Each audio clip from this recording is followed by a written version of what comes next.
2부 예배 오신 여러분들을 환영합니다.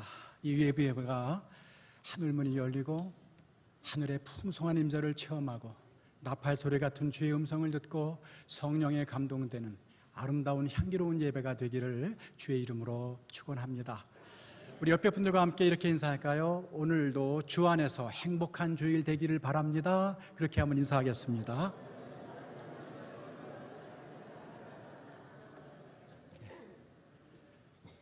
오늘 말씀은 우리가 너무나도 잘 아는 내용입니다. 복음성가로도 이미 알려져 있고 아마 외우는 분들도 많이 계실 것입니다. 특별히 3장 17절 말씀, 비록 무화과나무가 무성하지 못하며 포도나무에 열매가 없으며 감람나무에 소출이 없으며 밭에 먹을 것이 없으며 우리의 양이 없으며 외양간에 소가 없을지라도 나는 여호와로 말미암아 즐거워하며 나의 구원의 하나님으로 말미암아 기뻐하리로다. 아멘. 얼마나 아름답고 위로가 되는 말씀인지 모릅니다.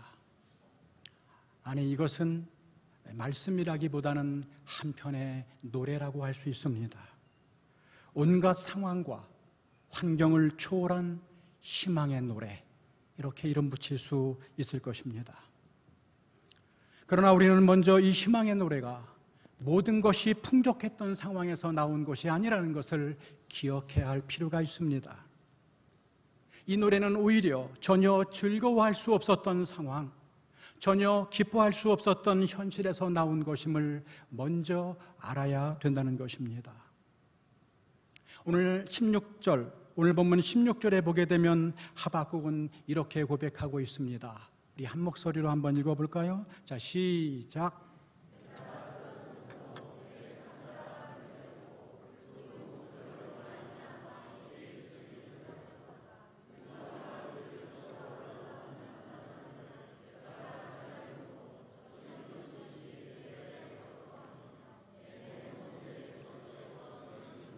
아멘.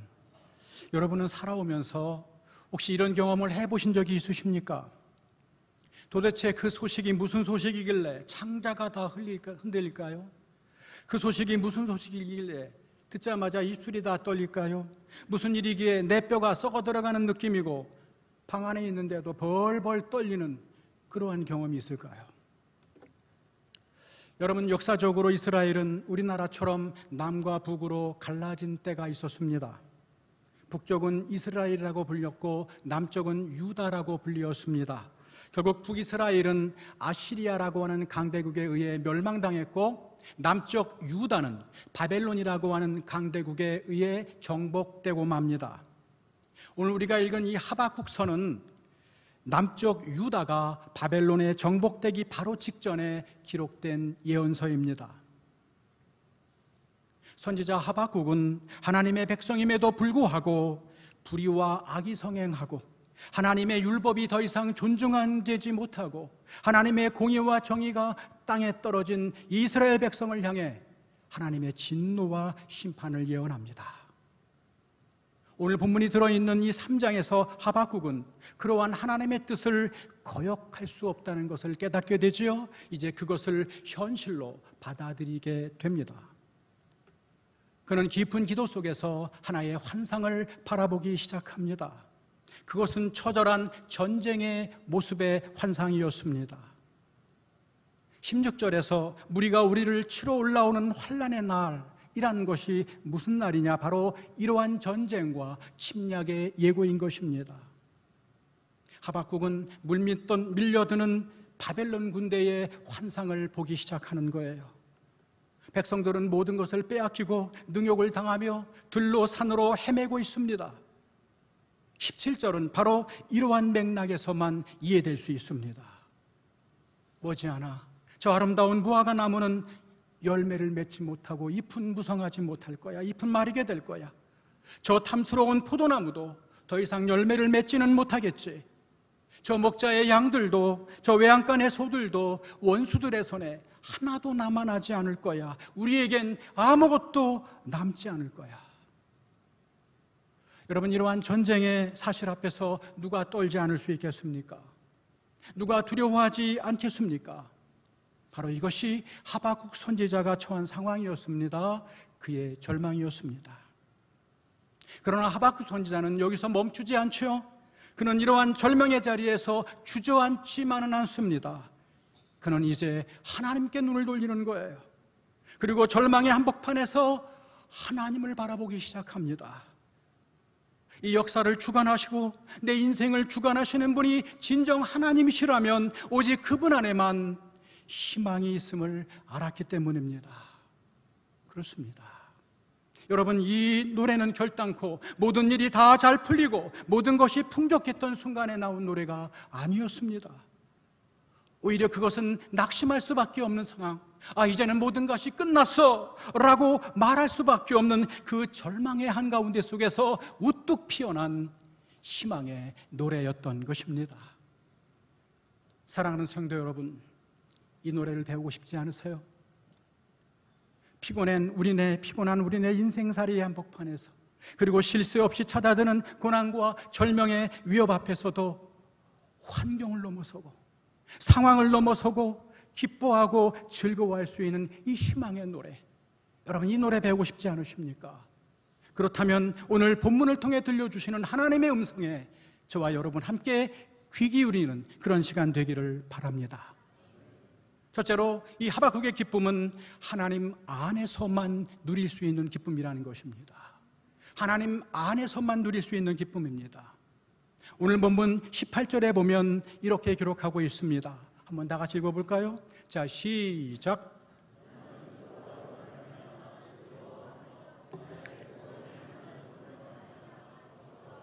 아멘. 여기에서 하박국은 자신의 기쁨과 즐거움의 이유, 즐거움의 원인을 여호와로 말미암아, 나의 구원의 하나님으로 말미암아 그렇게 밝히고 있습니다. 여호와로 말미암아, 구원의 하나님으로 말미암아라는 말의 좀 더 좋은 번역은 여호와 안에서, 하나님 안에서라는 번역입니다. 여기에 사용된 히브리어 원문 부라고 하는 전치사는 일반적으로 영어의 전치사 인, 무엇 안에서라는 말로 번역되곤 합니다. 그렇기 때문에 표준 세번역에 보면 이 원문을 살려서 여호와 안에서, 주님 안에서 즐거워하고 하나님 안에서 기뻐한다, 그렇게 원문에 맞게 잘 번역하고 있는 것을 볼 수가 있습니다. 그렇다면 선지자 하박국의 기쁨과 즐거움은 어떨 때 생겨나는 즐거움, 기쁨입니까? 바로 하나님 안에 있을 때, 주님 안에 있을 때만 얻을 수 있는 즐거움이요 기쁨이었다는 것입니다. 어떤 성경 해석가는 본문을 주석하면서 이 세상에는 두 가지의 종류의 사람이 존재한다고 말합니다. 하나는 환경 안에 거하는 사람, 다른 하나는 하나님 안에 거하는 사람이 있다는 거예요. 환경 안에 거하는 사람은 어떤 사람들입니까? 환경 안에 사는 사람은 환경에 매여져 있습니다. 환경에 의해 일방적으로 지배를 당하는 사람이라는 거예요. 외부 환경이 좋아지죠. 나도 기쁘고 즐거워집니다. 그러나 외부의 환경이 불쾌해지면 나도 따라서 불쾌해지고, 일이 뜻대로 되지 않으면, 계획대로 되지 않으면 나도 따라서 기쁨과 감사를 모두 빼앗기는 사람, 환경 때문에 즐거워하기도 하고 환경 때문에 염려하기도 하는 외부 환경에 따라 일방적으로 지배를 당하는 사람들, 환경 안에 거하는 사람들입니다. 그러나 하나님 안에 거하는 사람은 그렇지 않다는 거예요. 그들은 쉽게 변할 수 있는 환경에 기대는 것이 아니라 언제나 변함없으신 하나님 안에서 사는 사람들이기 때문입니다. 하나님 안에 거하는 사람은 하나님과 함께 날마다 살아가는 사람들입니다. 그러므로 하나님 안에 거하는 사람은 날마다 하나님과 교제하는 사람입니다. 예배를 통해서, 말씀과 기도를 통해, 찬양을 통해, 일상의 삶을 통해 꾸준히 하나님과 사귐을 갖는 사람이지요. 그런 사람들은 그를 둘러싸고 있는 온갖 열악한 상황 속에서도 흔들림이 없어요. 왜 그렇습니까? 지금 내가 사귀고 있는 하나님이 나의 위로가 되세요. 나와 함께 하신 하나님이 내 용기가 되세요. 그분이 내 소망이 되십니다. 여러분, 이런 사람은 환경이 어찌할 수 없어요. 환경이 타치할 수가 없어요. 왜냐하면 그들의 초점은 환경이 아니라 전능하신 하나님께 맞춰져 있기 때문입니다. 환경을 통해서 하나님을 바라보는 것이 아니라 하나님을 통해서 환경을 바라보는 사람이기 때문입니다. 바울은 빌립보서 4장 4절부터 7절에서 이렇게 아름다운 말을 기록하고 있습니다. 다 함께 읽어보겠습니다. 자, 시작. 주 안에서 항상 기뻐하라. 내가 다시 말하노니 기뻐하라. 너희 관용을 모든 사람에게 알게 하라. 주께서 가까우시느니라. 아무것도 염려하지 말고 모든 일에 기도와 간구로 구할 것을 감사함으로 하나님께 아뢰라. 그리하면 모든 지각에 뛰어 하나님의 평강이 그리스도 예수 안에서 너희 마음과 생각을 지키시리라. 아멘. 여러분, 왜 이 말씀이 특별히 중요하고 의미가 있는가 하면 바울이 지금 이 말씀을 감옥에서 쓰고 있기 때문입니다. 감옥에서 쓰고 있는 거예요. 빌립보서는 옥중 서신 가운데 하나입니다. 감옥에 갇혀있는 바울이 감옥 바깥에 있는 빌립보 교인들에게 여러분 기뻐하십시오.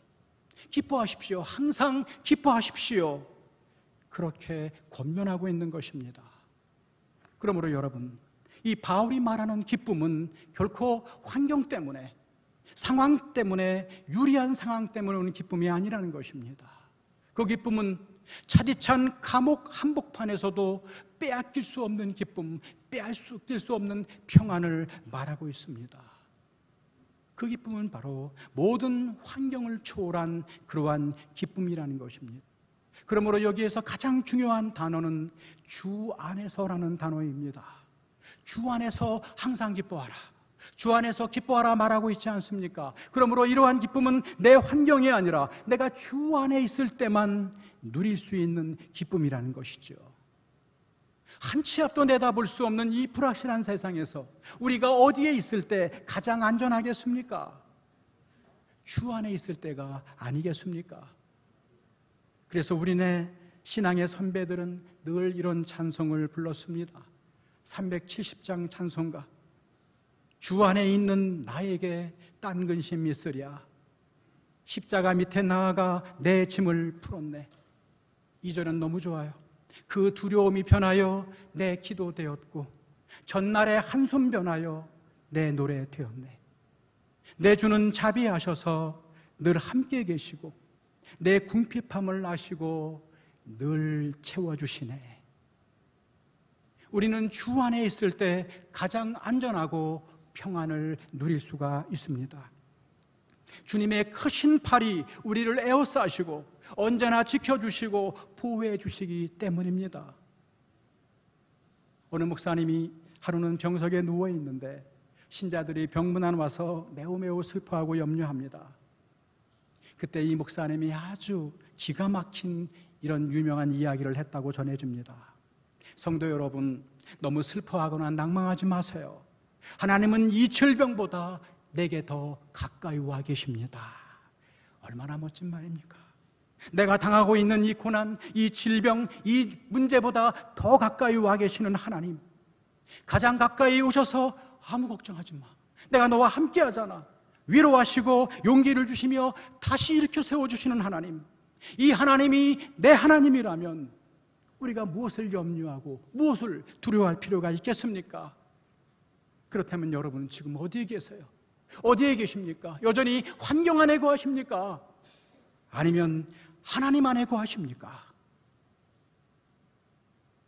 우리가 하나님 안에 거하면서 영이신 하나님과 대화하며 꾸준히 교제하는 삶을 살 때만이 하박국의 기쁨이 바로 저와 여러분의 기쁨과 즐거움 되실 줄 믿으시기 바랍니다.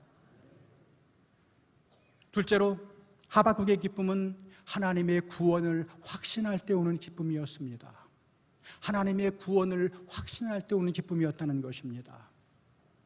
오늘 18절 하반부에 보면 하박국은 나의 구원의 하나님으로 말미암아 기뻐하리로다 그렇게 말씀하고 있습니다. 원문에 보면 나의 구원과 하나님이라는 말이 서로 동격 관계로 놓여져 있습니다. 동격이라는 거예요. 그걸 직역하게 되면 나의 구원이신 하나님 안에서, 나의 구원 되신 하나님, 나의 구원이신 하나님 안에서 나는 기뻐할 것입니다. 그런 뜻이 됩니다. 그러므로 하박국 선지자의 기쁨은 바로 하나님이 내 구원 되십니다. 하나님이 내 구원 되신다는 확신에서 오는 기쁨이었다는 것입니다. 비록 지금은 이 상황을 내 이성으로 다 이해할 수는 없지만 결국에는 나를 구원하신 하나님이 여전히 나의 모든 삶을 책임져 주실 것이라고 하는 확고한 믿음 안에서 솟아나는 기쁨이었다는 것입니다. 사랑하는 성도 여러분, 우리의 처음 구원이 어떻게 이루어졌는지 여러분들 한번 생각해 보십시오. 우리가 하나님의 구원을 받기에 전혀 적절한 합당한 사람들이 결코 아니었습니다. 여러분, 로마서 5장 8절 말씀을 한번 읽어보겠습니다. 5장 8절 말씀 다 같이 시작.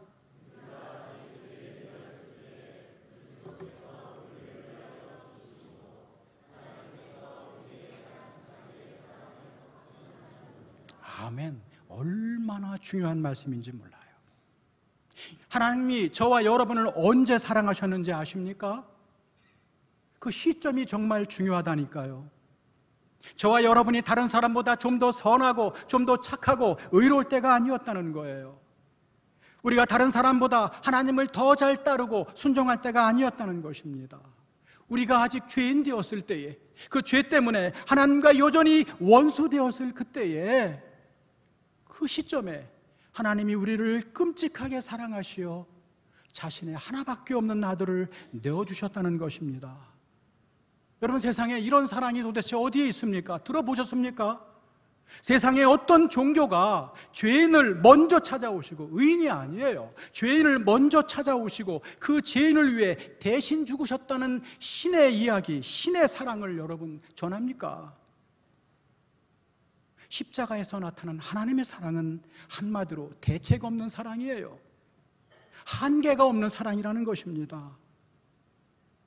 여러분, 그렇다면 이 하나님의 사랑이 변할 수 있어요? 여러분, 이런 하나님의 사랑이 실패할 수 있어요?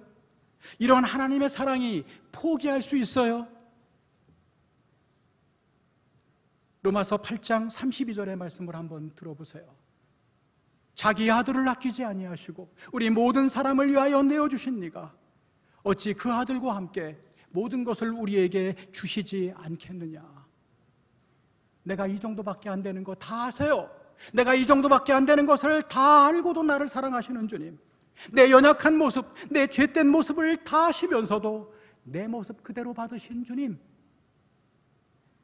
그런 나를 받아주시고 나를 구원하신 하나님이라면 하물며 하나님의 자녀가 된 지금, 하나님의 자녀가 된 지금에는 우리를 얼마나 더 사랑하시고 얼마나 더 책임져 주실 것이냐, 그 약속이잖아요.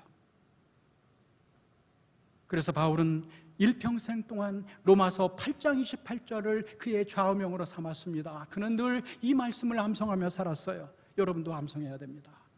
한번 읽어볼까요? 시작. 우리가 알거니와 하나님을 사랑하는 자 곧 그 뜻대로 부르심을 입은 자에게는 모든 것이 합력하여 선을 이루느니라. 하나님의 말씀이에요. 여러분, 이 모든 것 안에는 내 성공과 번영만 있는 거 아니에요. 내 성공과 번영뿐만이 아니라 내 실패도 있고 내 고난도 있고 눈물도 있고 남물이 흘리는 아픔도 있는 거예요. 그런데 그 말 그대로 하나님은 이 모든 것을 재료로 사용하셔서 결국에는 나에게 최고의 선으로, 최고의 유익으로 만들어내고야 마신다는 거예요. 그게 하나님의 능력입니다. 여러분, 그렇다면 지금 나를 둘러싸고 있는 이 모든 환경 결코 우연이 아니에요. 나에게 일어나고 있는 모든 일 우연이 아니에요. 우리 그리스도인들에게는 우연은 없습니다. 노련한 조각가가 조각품을 다스르듯이 하나님은 환경을 통해서도 나의 모난 부분은 깎아내시고 다듬어 주시고 모자라는 부분은 채우신다는 것입니다. 조각가는 혹시 실수하지 몰라요. 사람이니까. 그러나 영이신 실수하지 않으시는 하나님, 내가 당하는 이 시련과 어리석음, 이 어려움을 지금 나는 도무지 이해할 수 없지만 쓰라린 고난과 역경을 통해 나를 다듬고 나를 훈련시켜 나로 하여금 결국 예수의 인격을 닮아가게 하시는 그 하나님, 그래 그 흔 많고 연약한 나를 통해 놀라운 하나님 나라의 비전을 빚어가시는 그 하나님, 그 선하신 하나님의 손길을 체험했기 때문에 바울은 어떤 상황에서도, 감옥에서도 그 구원의 하나님을 바라보며 기뻐하며 당당하게 승리할 수 있었던 것입니다. 사랑하는 성도 여러분, 답답한 오늘의 현실, 녹록하지 않은 오늘의 현실이지만 이 고통스러운 환경 배후에 내 눈에 보이지 않지만 나를 만들어 가시며 더 좋은 것을 주시기 위해 성실하게 준비하시고 일하시는 그 하나님의 구원 손길을 바라볼 수 있는 안목만 있다면, 바라볼 수 있는 눈만 있다면 우리 역시 하박국처럼 이 절망의 한복판에서도 희망의 노래를 부를 수 있지 않겠습니까? 세 번째로, 하박국 선지자의 기쁨은 하나님을 내 힘으로 삼는 사람의 기쁨입니다. 하나님을 내 힘으로 삼는 사람의 기쁨이라는 것입니다. 오늘 19절 말씀, 하박국은 이렇게 말합니다. 우리 한번 다 함께 읽어볼까요? 19절 시작.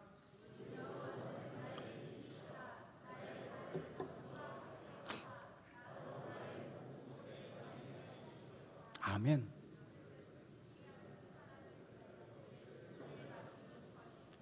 여러분, 절망의 상황 속에서도 기뻐할 수 있었던 직접적인 이유가 뭐냐? 하박국은 이렇게 고백합니다. 여호와가 나의 힘이시기 때문입니다. 여러분, 우리가 곤란에 처하고 어려움을 당할 때 우리는 무력해지기 쉽습니다. 예상치 않은 어려움이 찾아올 때 나는 아무것도 할 수 없어, 나는 포기할 수밖에 없다, 이런 무력감이 우리를 찾아옵니다. 그리고 우리를 꼼짝 못하게 만드는 거죠. 근데 바로 그러한 순간에 하박국은 새로운 힘을 발견하는 거예요. 그 힘은 자신에게서 온 것이 아니었습니다. 그 힘은 세상으로부터 온 힘도 아니었습니다. 그 힘은 바로 하나님 자신이었다는 거예요. 하나님이 하박국의 힘이요 능력이 되셨다는 것입니다. 사실 우리가 오랜 신앙생활을 하면서도 계속해서 실패하고 깨어지는 이유가 어디 있습니까? 하나님이 아니라 자꾸만 내 지혜나 내 능력으로, 내 힘으로 살려고 하기 때문은 아닙니까? 이제 어엿한 하나님의 자녀가 됐으니까 이제 좀 나를 의지하며 살아갈 수 있다고요? 이제 이쯤 신앙생활 했으니까 이제 내 능력, 내 힘으로 산다고요? 아닙니다. 우리는 여전히 약하잖아요. 우리는 여전히 어리석잖아요. 우리는 여전히 신실하지 못하지 않습니까? 그래서 하나님을 더욱더 의지하지 않으면 한순간도 제대로 살아갈 수 없는 것이 바로 저와 여러분 아닙니까? 고린도후서 12장 9절 10절을 한번 읽어볼까요? 고린도후서 12장 9절에서 10절 읽어보겠습니다. 제가 읽어드릴게요. 나에게 이르시기를 내 은혜가 네게 족하다. 이는 내 능력이 약한 데서 온전해짐이라 하신지라. 그러므로 도리어 크게 기뻐함으로 나의 여러 약한 것들에 대하여 자랑하리니 이는 그리스도의 능력이 내게 머물게 하려 함이라. 그러므로 내가 그리스도를 위하여 약한 것들과 능욕과 궁핍과 박해와 공고를 기뻐하노니 이는 내가 약한 그때에 강함이라. 아멘. 여러분, 무슨 말입니까? 여러분, 이 말씀의 문맥을 여러분 다 아시잖아요. 바울에게는 육체의 가시가 있었다. 육체의 가시가 있었다고 말하죠.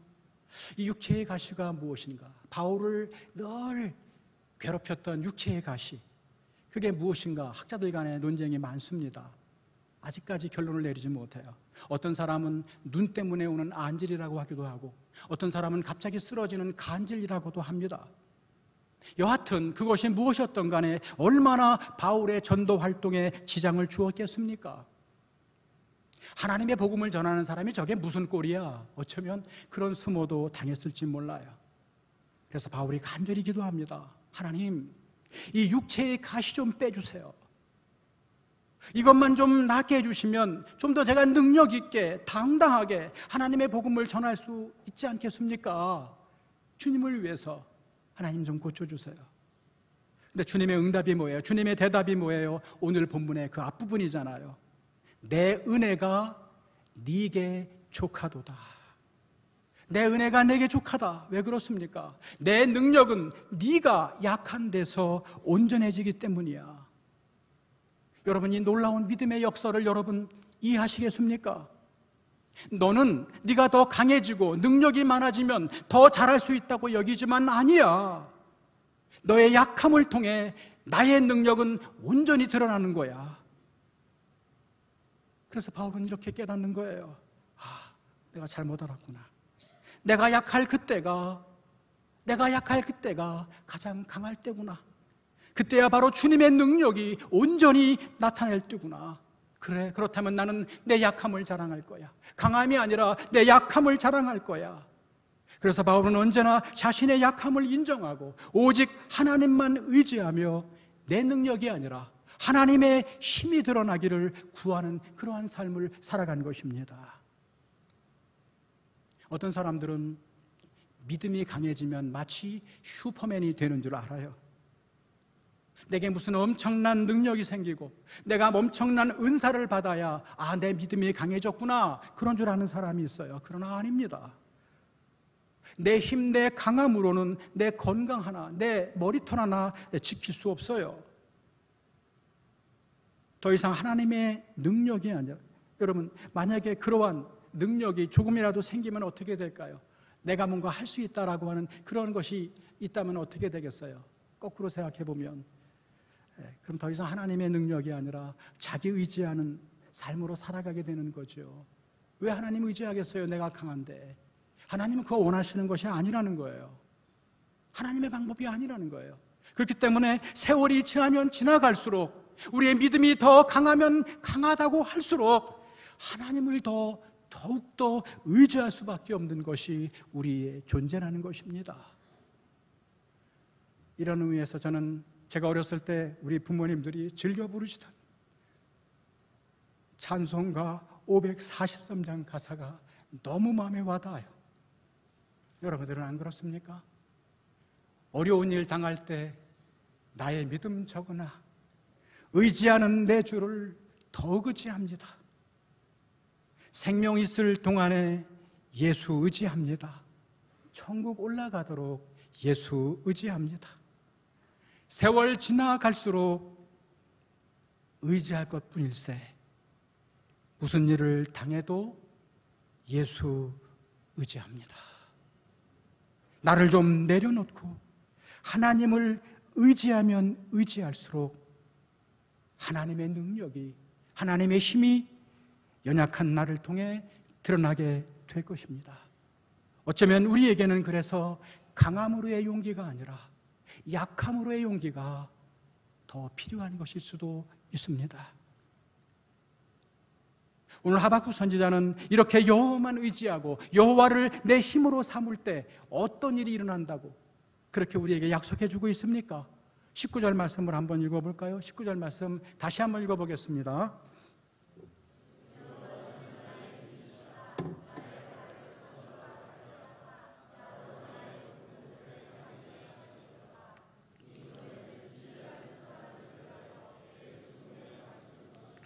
아멘.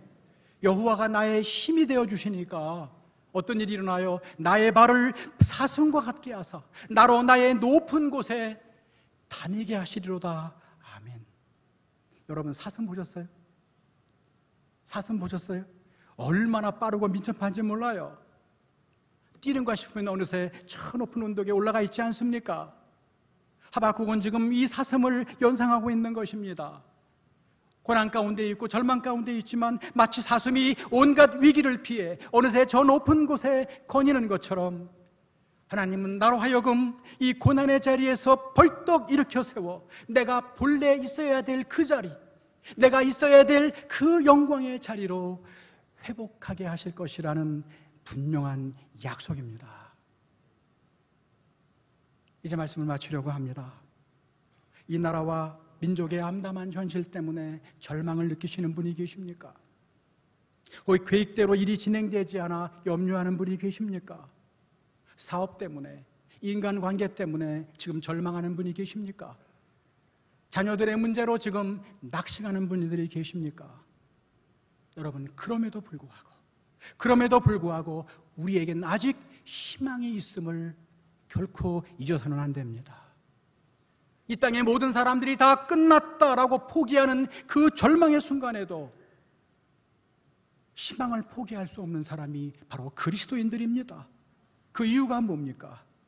지금도 살아계셔서 나와 함께 하시고 내 삶을 한치의 오차도 없이 인도하시는 전능하신 아버지가 계시기 때문입니다.